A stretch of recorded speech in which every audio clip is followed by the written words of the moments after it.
우리는 지난 주일에 추수감사주일을 통해서 우리가 왜 항상 감사하며 살아야 되는지를 이제 다시 한번 아는 시간을 가졌습니다.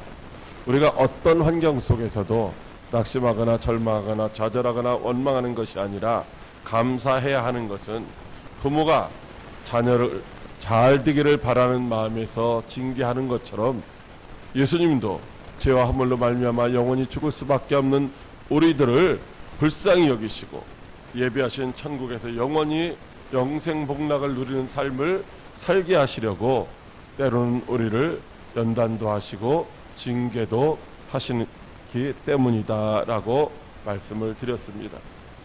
자녀를 징계하는 부모의 마음은 결코 편하지 않겠지만은 그래도 그냥 내버려 둘 수 없어서 사랑의 매를 드시는 것처럼 예수님도 친히 말씀으로 창조하신 이 땅을 불과 피로 심판하시고 사랑하는 그 영혼들을 멸하시는 것, 그것은 참으로 마음이 아픈 일이지만 이제 그들을 징계함으로 말미암아 그들을 멸함으로 말미암아 남아있는 자들이 하나님을 알고 두려움 가운데 하나님께로 돌아가는 그런 삶을 살게 하시려는 간절함 때문인 줄로 믿으시기 바랍니다.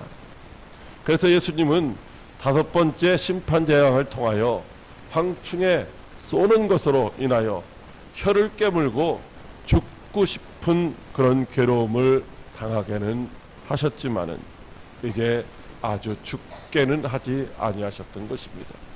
그런데도 그들은 여전히 하나님의 그 행하시는 일들을 몰라서 원망하고 비방하며 회개하지를 않는 것입니다. 그런 인생들을 바라보시는 예수님의 마음이 얼마나 답답하시겠습니까? 이제 남아있는 재앙이 담긴 그 심판의 대접이 2개입니다. 이 2개의 재앙이 담긴 대접을 다 쏟게 되면은 하나님의 자녀로 인침받지 못한 사람들은 다 멸망하게 될 것입니다. 그래서 예수님은 남아있는 2개의 대접을 이 땅에 쏟기 전에 어떻게 해서든지 그들도 다 구원받게 하시려고 은혜와 자비와 긍휼을 베푸시며 인내하고 계신 줄로 믿으시기 바랍니다. 그럼에도 불구하고 예수님이 정하신 그 심판의 시간표를 따라서 이제 6번째 천사에게 나팔을 불게 하십니다. 6번째 천사가 나팔을 불자 하나님 앞에 있는 그 금 제단으로부터 한 음성이 들려옵니다. 그 음성은 바로 주와 복음을 위하여 순교의 피를 흘린 이제 성도들의 부르짖는 기도에 대한 응답이었던 것입니다. 오늘 우리들도 하나님 앞 금제단에서 들려오는 사도 요한이 들었던 그 소리를 잘 듣고 깨달아서 예수님이 원하시는 방향으로 민감하게 반응하는 그런 복된 성도들이 다 되시기를 주님의 이름으로 축복합니다. 첫째로 결박한 4 천사를 놓아주라고 하십니다. 요한계시록 9장 13절로 14절 말씀입니다. 6째 천사가 나팔을 불매 내가 들으니 하나님 앞 금제단 4뿔에서 한 음성이 나서 나팔 가진 6째 천사에게 말하기를 큰 강 유브라데에 결박한 4 천사를 놓아주라 하매. 아멘. 나팔을 가진 천사에게 큰 강 유브라데에 결박한 4 천사가 있는데 그 천사들을 놓아주라고 말씀하십니다. 그렇다면 여기 결박되어 있는 4 천사는 도대체 누구일까요? 이 4 천사의 정체를 알기 위해서는 우리가 그가 어디에 결박되어 있는가를 알아야 됩니다. 바로 그 4 천사는 큰 강 유브라데에 이제 결박되어 있다라고 말씀하고 있습니다. 그렇다면 유브라데는 도대체 어떤 곳일까요? 창세기 15장 18절 말씀에 보면 그날에 여호와께서 아브람과 더불어 언약을 세워 이르시되 내가 이 땅을 애굽 강에서부터 그 큰 강 유브라데까지 내 자손에게 주노라 이렇게 말씀을 하셨습니다. 하나님이 아브라함에게 햇불 언약을 통하여 이렇게 약속해 주십니다. 내 자손이 저 이방 땅에 가서 객이 되어 가지고 나그네가 되어 가지고 거기서 400년 동안을 살 것이라는 것입니다. 400년 동안 고난을 당하지만은 그 이후에는 다시 하나님이 주시는 이 약속의 땅으로 돌아올 텐데, 그때 네 자손들에게 내가 땅을 어디까지 주느냐면 남쪽으로는 애굽까지, 북쪽으로는 저 유브라데 강까지를 내 자손에게 주겠다라고 그렇게 약속을 하셨다는 것이죠. 그리고 역대하 9장 26절 말씀에 보면은 하나님이 아브라함에게 약속하신 대로 솔로몬이 다스린 그 시대에 유브라데 강에서부터 블레셋 땅과 애굽 지경까지를 이제 경계로 삼고 다스렸다라고 하는 말씀이 나옵니다. 즉 하나님이 이제 이스라엘에게 주시기로 약속하신 그 땅이 어디냐? 남쪽 경계는 애굽이고 북쪽 경계는 유브라데 강이라고 하는 것이죠.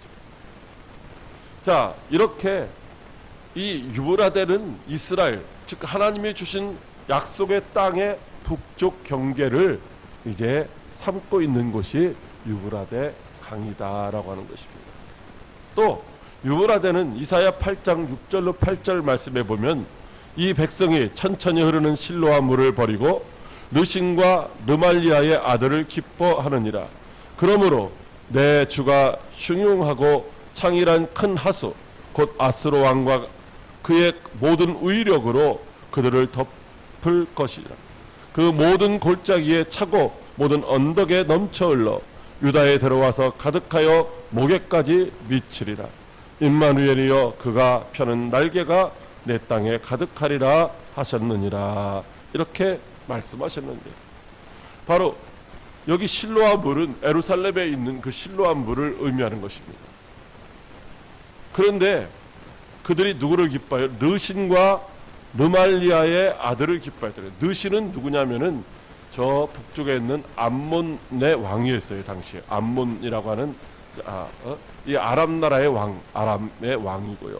이 르말리아는 바로 이스라엘 왕인데, 그 당시는 이 르말리아의 아들이 누구냐면 베가라고 하는 왕이죠. 이 베가와 아람 나라의 르신과 연합을 해가지고서 유다를 공격했었다라는 거예요. 그렇게 공격해 올 때에 유다는 어떻게 했느냐? 바로 실로암 못, 즉 예루살렘에 계신 하나님을 의지하고 하나님의 도움을 구해야 되는데, 그들은 하나님을 찾지 않고 저 아수로의 도움을 구했다라는 거예요. 하나님을 찾고 하나님의 도우심을 받아야 되는데 사람을 의지하는 그런 모습을 보였기 때문에 하나님께서 그 아수르 사람들을 이제 그 유브라데의 강물이 넘쳐서 이스라엘로 넘쳐 흘러 들어오는 것처럼 유다까지 아수르 사람들에 의해서 다 어떻게 해요? 진멸시키시겠다라고 그렇게 말씀하시고 있는 것인 줄로 믿으시기 바랍니다. 뿐만 아니라 오늘 함께 읽었었던 요한계시록 16장 12절 말씀에 보면 또 여섯째 천사가 그 대접을 큰 강 유브라데의 소돔에 강물이 말라서 동방에서 오는 왕들의 길이 예비되었더라, 이렇게 말씀하고 있습니다. 자, 유브라데는 북쪽의 경계라고 했어요. 이스라엘 땅의 북쪽 경계. 물론 그렇게 북쪽 유브라데까지 이스라엘 땅을 차지했던 때는 별로 없어요. 솔로몬 왕 때 잠깐 차지했다가 나중에 다 도로 빼앗겼죠. 자, 그런데 이 유브라데의 큰 강이기 때문에 그 유브라데 강 저 너머에 있는 많은 사람들이 이스라엘을 공격해 오려면은 그 강을 반드시 건너야 됩니다. 근데 강물이 너무 창이라기 때문에 이제 사람들이 쉽게 공격해 들어오지 못하는 그런 장벽의 역할도 했다라는 거예요. 저 중국에서 우리나라를 넘어오려면 어떻게 해요? 두만강이나 압록강을 넘어와야 되는 것처럼 그렇게 이 장벽의 역할도 했는데, 오늘 말씀해 보면 하나님께서 이 여섯 번째 대접의 재앙을 유브라데 강에다 쏟았더니만 유브라데 강물이 다 말라가지고 그 강 너머에 있는 사람들이 그냥 다 이 이스라엘을 공격하는 그런 통로가 열려졌다라고 말씀을 하시고 있는 것입니다. 다시 말하면은 이제 그 강을 건너서 이스라엘을 공격해오는 아수르나 바벨론이나 헬라나 페르시아나 혹은 로마나 이런 나라들이 공격해 들어오도록 이제 이스라엘 백성들이 하나님의 말씀대로 순종하지 아니하니까 그런 길이 열려졌다라고 하는 것이죠. 그러므로 유브라데에 결박되어 있던 이 네 천사는 마지막 때에 이스라엘의 경계를 넘어서 물리적으로 공격해 오는 그런 세력이 될 수도 있고, 또 영적으로는 하나님의 백성들을 괴롭히고 멸망시키려는 악한 영의 세력들일 수도 있다는 것입니다. 그런데 그 결박되었던 악한 천사가 예수님의 허락하에 노임을 받게 됩니다. 그들은 바로 하나님이 정하신 그 년, 월, 일, 시에 이제 이 땅에, 즉 땅에 속한 사람, 하나님께 속한 사람이 아닌 믿지 않는 사람들의 3분의 1을 죽이기로 준비된 자들이다라고 하는 것입니다. 그렇다면 유브라데를 건너온 네 천사에 의해서 죽임을 당할 사람들이 누구입니까? 바로 말씀드린 대로 하나님을 대적하고 하나님의 말씀에 순종하지 않는 불신자들이죠. 그 불신자들 중에서 3분의 1이 죽임을 당하기로 예정되어 있다는 것입니다. 물론 그들 중에도 회개하면은 하나님이 용서하시고 구원의 은총을 베풀어 주실 것입니다. 그러나 그들이 다 회개하지를 않는다 할지라도 하나님은 모든 사람들이 다 죽임을 당하지 않도록 그 수를 제한시켜 두셨다는 거죠. 그래서 3분의 1만 죽임을 당하도록 하셨다는 것입니다. 이것은 이 세상에 일어나는 모든 일들이, 즉 악한 세력에 의해서, 사단에 의해서 일어나는 것 같은 그런 일들이라 할지라도 하나님의 주권하에 놓여 있다는 거죠. 하나님이 허락하지 아니하시면 아무것도 일어나지 않는다는 것입니다. 예수님은 사실 이 세상을 심판하실 준비를 다 마치셨습니다. 세상 나라가 그리스도가 다스리는 나라로 바꿀 수 있는 그런 준비를 다 하셨다는 것이죠. 그럼에도 불구하고 이 불의한 세상, 우리는 때로 그렇게 말을 하죠. 하나님이 왜 이런 사람을 혹은 이런 세상을 내버려 두시나 하고 궁금해하고 원망할 때도 있어요. 그런데 이런 불의한 세상이라 할지라도, 이 악한 세상이라 할지라도 이제 그대로 놔두시는 이유는 뭐냐면 바로 불신자들, 그들이 회개하기를 기다리시는 하나님의 은혜인 줄로 믿으시기 바랍니다. 하나님이 그냥 심판하시면은 그들이 다 죽임을 당할 수밖에 없으니까 그들을 불쌍히 여기시는 하나님 아버지의 마음으로 오래 참고 기다려 주시는 줄로 믿으시기 바랍니다. 둘째로, 노임받은 네 천사를 우리는 막을 힘이 없다라고 하는 것입니다. 요한계시록 9장 16절로 17절 말씀입니다. 마병대의 수는 2만만이니 내가 그들의 수를 들었노라. 이 같은 환상 가운데 그 말들과 그 위에 탄 자들을 보니 불빛과 자줏빛과 유황빛 호신경이 있고, 또 말들의 머리는 사자머리 같고 그 입에서는 불과 연기와 유황이 나오더라. 아멘. 자, 유브라데에 결박되었던 네 천사가 노임을 받고 땅에 속한 자들을 공격해 옵니다. 그들은 땅에 속한 자들 3분의 1을 죽이기로 준비된 자들이죠. 그 수가 얼마입니까? 네 천사라고 말씀하셨는데 그냥 네 천사, 단순하게 네 명의 천사가 아니라는 거죠. 그들의 수는 2만만이라고 말씀하고 있습니다. 여러분, 2만만이라는 말은 2억이라는 말입니다. 천천이라는 말은 10만이라는 말이고요. 그러니까 2억이나 되는 이제 사람을 죽이기로 준비된 군사들이 그렇게 많다라는 것이죠. 이들이 공격해 오는데 한두 명이 공격해 오는 것이 아니라 2억이나 되는 많은 군사들이 민첩하게 말을 타고 막 공격해 오면 아무도 막을 방법이 없다는 것입니다. 연세 드신 분들 기억하시겠지만 우리가 6.25 동란 때 저 북한에서 이제 남침해 왔잖아요.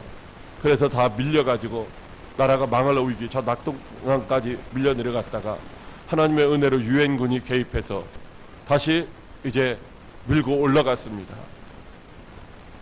전화위복이라고 정말로 통일될 것 같은 그런 상황 가운데서 저 중공군이 개입해가지고서 밀려 내려옵니다. 어떻게 밀려 내려왔어요? 인해 전술로 밀려왔어요. 인해 전술. 인해 전술이라는 것은 사람들이 밀려오는 것이 마치 바닷물이 밀려오는 것처럼 그렇게 밀려온다는 거예요. 막아도 막아낼 수가 없어서 할 수 없이 후퇴해서 내려왔잖아요. 지금 2억이라고 하는 그런 이 악한 자들이, 세상에 속한 사람 3분의 1을 죽이기로 예비되어 있는 자들이 그렇게 막 밀려온다라고 말씀하고 있습니다. 그렇기 때문에 이제 막아낼 방법이 없다는 것이죠. 그리고 그들은 타고 있는 말들이 이제 호신경을 입었어요. 말들이 호신경을 입고 사람도 호신경을 입었는데, 호신경이라는 말은 철 갑옷을 입었다는 거예요. 화살을 쏴도 끄떡하지 않는, 창을 맞아도 끄떡하지 않는 그런 철 갑옷을 입고 있다라고 하는 것입니다. 그리고 그 말의 머리는 사자 같아요. 그리고 그 입에서는 불과 연기와 유황이 뿜어 나오는데, 불이 막 뽑아 나오는 거죠. 아이들 만화 영화에서나 보는 것처럼 입에서 막 불이 막 나오고, 거기서 유황이 나오고, 그냥 불이 아니라 유황불입니다. 유황불로 인한 그 가스, 연기, 거기에 사람들이 다 질식되어서 죽을 수밖에 없다는 것이죠. 그 말들의 힘은 입과 꼬리에 있는데, 꼬리는 뱀 같고 그 꼬리에 머리가 있어서 그것으로 사람을 해하게 됩니다. 그러므로 그런 공격을 받을 때 어느 누구도 이제 피할 수도 없고 막아낼 수도 없다라고 하는 것이죠. 여러분, 당시에 유브라데 강 건너에는 파르티안 기병대라고 하는 그 기병대가 있었어요. 파르티안 기병대. 이 파르티안 기병대는 아주 강하고 포악해서 어느 누구도 막아낼 수 없는 사람들이었습니다. 이 파르티안 기병대는 달리면서 앞에 사람을 공격하기도 하고 저 뒤에 오는 사람도 정확하게 창이나 활로 쏘아서 던져서 죽이는 그런 아주 이제 전쟁을 잘하는 능력 있는 사람들이었습니다. 즉 당시 세계를 정복하던 곳이 어디냐면 노마입니다. 노마가 세계를 정복해가는 그런 과정 속에서 누가 걸림돌이 되었느냐? 바로 이 파르티안 기병대가 걸림돌이 되었습니다. BC 53년경에 이 로마의 3만 명이나 되는 이 군대가 파르티안 기병대에 포위되어 가지고서 한 사람도 살지 못하고 완전히 다 전멸되었습니다. 그리고 주전 40년경에도 역시 로마의 큰 군대가 이 파르티안 기병대에 의해서 완전히 전멸되었습니다. 오늘날로 말하면 미국과 같은 그런 큰 힘이 있었던 로마, 그래서 세계를 계속해서 정복해가고 있었던 로마가 두려워하는 그런 군대가 어떤 군대에 있느냐? 바로 이 파르티안 기병대라는 것이죠. 이 파르티안 기병대, 이 2억이나 되는 이 군대가 도대체 누구일까? 오늘날 2억이나 되는 단일 군대를 가지고 있는 나라는 아무것도 없습니다. 그래서 그 2억이 도대체 어떤 군대인가? 오늘날 현재 신학자들은 2억, 그건 바로 이슬람권의 군대다. 이슬람권의 군대를 합치면 딱 2억이랍니다. 지금. 그렇기 때문에 언젠가는 이슬람권과 이스라엘이 전쟁을 하게 될 것이고, 그것이 마지막 전쟁이 될 것이다 라고 말하시는 분들도 있어요.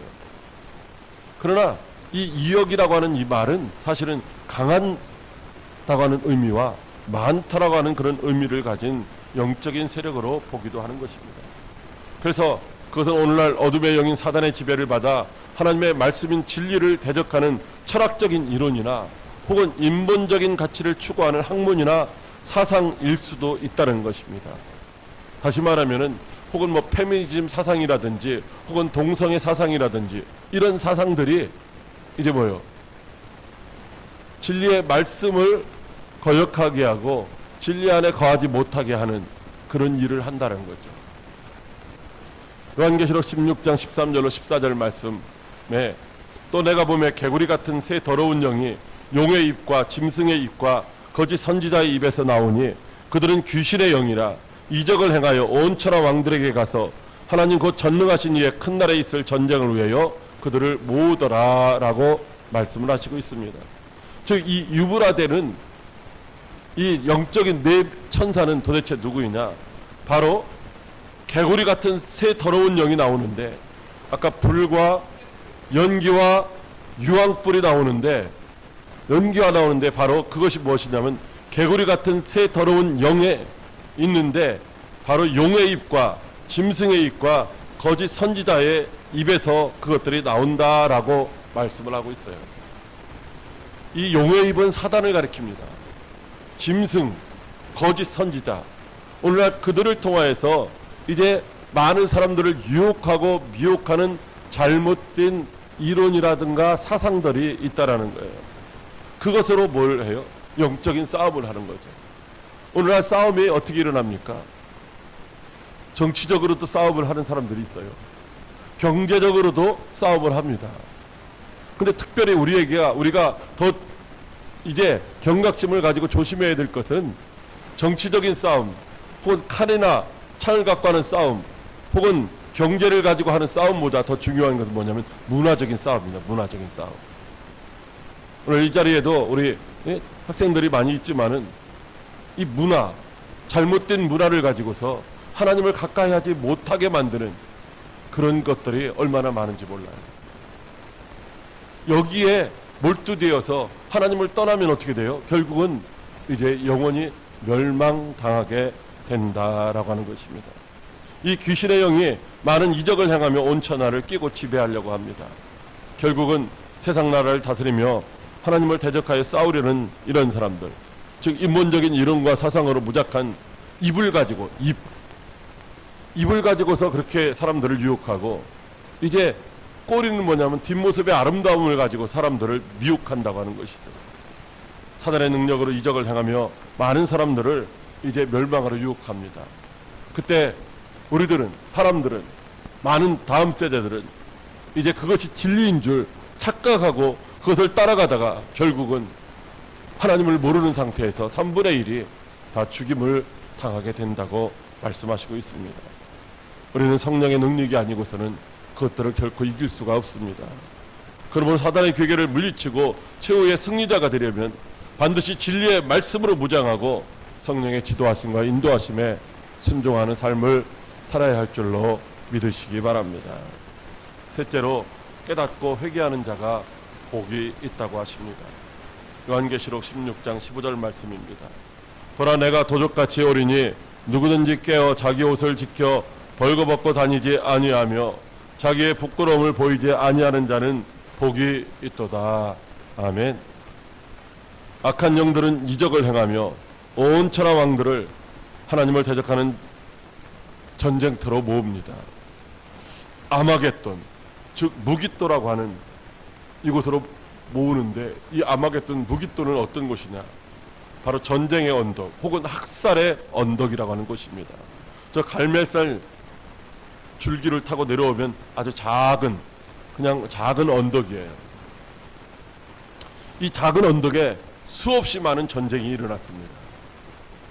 그것은 주전 1468년 투트모세 3세에 의해서 싸움이 시작됐어요. 이스라엘 백성들이 애굽 땅에서 이제 출애굽하기 한 3년 전에 바로 그곳에서 큰 전쟁이 있었죠. 그리고 1917년 무깃도의 알렌비경이 이제 싸움에 이르기까지 역사상 늘 중요한 싸움이 그곳에서 일어났다는 것입니다. 오늘날도 세계가 항상 이 무깃도, 이 아마겟돈을 이제 주시하고 있습니다. 왜 그러냐면 이스라엘이 핵으로 무장된 국가입니다. 이스라엘이 가지고 있는 핵이 상당히 많습니다. 근데 그 핵이 어디에 있느냐? 바로 이 무깃도 근처 그 작은 산, 바로 거기에 이 핵이 집중되어 있다는 것이죠. 그래서 여러분들, 마지막 전쟁은 이스라엘과 아까 말씀드린 것처럼 중동의 전쟁이 되지 않을까. 그래서 거기에 그 전쟁이 일어나면 그 핵이 사용될 것이고, 그래서 세상이 끝이 오지 아니할까, 이렇게 생각들을 하기도 합니다. 그러나 세상을 다스리는 사단과의 영적 전쟁은 거기에 무깃도뿐만이 아니라 영적 전쟁을 하는 모든 곳이 다 무깃도라는 것이죠. 오늘날 저와 여러분들이 살아가고 있는 그것이 가정일 수도 있고, 그것이 학교일 수도 있고 그것이 직장일 수도 있고 그 우리가 발붙이고 살아가는 모든 곳, 진리와 비진리가 대적하는 곳, 악한 문화로 하나님의 나라를 정복하려고 하는 세력들이 있는 그곳이다. 이제 영적 전쟁터인 무기또 아마겟돈이다 라고 할 수가 있는 것입니다. 많은 사람들은 귀신의 영들이 인문적인 이론과 사상으로 무장하고 공격하는 이 영적 전쟁의 실체를 잘 모릅니다. 그래서 하나님이 하신다고 하면 무슨 쓸데없는 소리냐, 예수 믿는 사람들도 혹은 목사님들도 모든 것들이 하나님의 주권하에 있는데도 불구하고 그건 자연적으로 일어나는 거야, 그건 사람들이 한 거야, 이렇게 말합니다. 여러분, 이 사람들이 하는 모든 것들도, 인위적으로 자연적으로 일어나는 모든 일들도 하나님의 주권 아래서 일어나는 일인 줄로 믿으시기 바랍니다. 그것을 무시하고 준비하지 않으면 결국은 고난당하고 멸망당할 수밖에 없다는 것입니다. 그래서 요한계시록 9장 20절로 21절에 예수님이 회개하지 않는 자들을 향하여 이 재앙에 죽지 않고 남은 사람들은 손으로 행한 일을 회개하지 아니하고 오히려 여러 귀신과 또는 보거나 듣거나 다니거나 하지 못하는 금은 동과 목석의 우상에게 절하고 또 살인과 복술과 음행과 도적질을 회개하지 아니하더라고 안타까워하시는 모습을 보게 됩니다. 여섯 번째 천사에 의해서 내려진 심판 재앙으로 말미암아 이 땅의 불신자들이 3분의 1이 죽습니다. 그런데 안타깝게도 3분의 1이 죽임당하는 모습을 보면서 남아있는 3분의 2가 회개하지를 않는다는 것입니다. 그들은 당연히 회개해야 합니다. 왜냐하면 죽임당한 3분의 1이 행한 죄악을 그들도 다 행한 자들이기 때문입니다.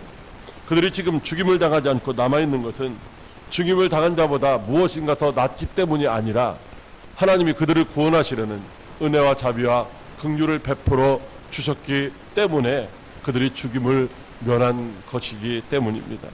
그들도 이미 행한 죄악으로 말미암아 영원히 죽임을 당할 수밖에 없는 자들입니다. 그런데 모든 사람이 다 구원받기를 원하시는 하나님의 큰 사랑과 노하기를 더디하시고 오래 참으시며 베푸시는 자비와 십자가의 은혜로 말미암아 아직 멸망당하지 않고 있을 뿐이다 라고 하는 것입니다. 그런데도 회개하지를 않습니다. 오히려 귀신을 내 영을 따라서 우상을 섬깁니다.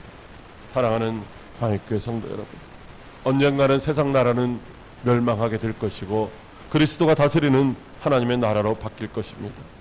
사단의 세력들은 다 결박되고 예수님이 다스리시는 새 나라가 이 땅에 펼쳐질 것입니다. 마태복음 24장 42절로 44절에 그러므로 깨어있으라. 어느 날에 너희 주가 임하는지 너희가 알지 못함이라. 이러므로 너희도 준비하고 있으라. 생각하지 않은 때에 인자가 오리라. 이렇게 말씀하시고 있습니다. 데살로니가전서 5장 2절로 3절에도 주의 날이 밤에 도적같이 이를 줄을 너희 자신이 자세히 알기 때문이라. 그들이 평안하다 안전하다 할 때에 임신한 여자에게 해산의 고통이 이름과 같이 멸망이 갑자기 그들에게 이르르니 결코 피하지 못하리라고 말씀하시고 있습니다. 여러분, 예수님은 다시 오시겠다고 약속하셨고 약속하신 대로 지금 다시 오시고 있는 중인 줄로 믿으시기 바랍니다. 그러므로 우리는 항상 깨어서 세상 나라를 멸하시고 새 나라를 시작하셔 오시는 그 예수님을 맞이할 준비를 철저하게 하고 있어야 하는 것입니다. 우리 모두 육체와 이 세상의 풍조를 따라 세상을 살아가던 그 죄악을 회개하고 신랑으로 오시는 예수님을 맞이할 흠도 티도 없는 거룩한 신부로 단장해야 하는 줄 믿으시기 바랍니다. 항상 깨어서 진리의 말씀인 그리스도로 옷 입고 사는 성도가 되시기를 바랍니다.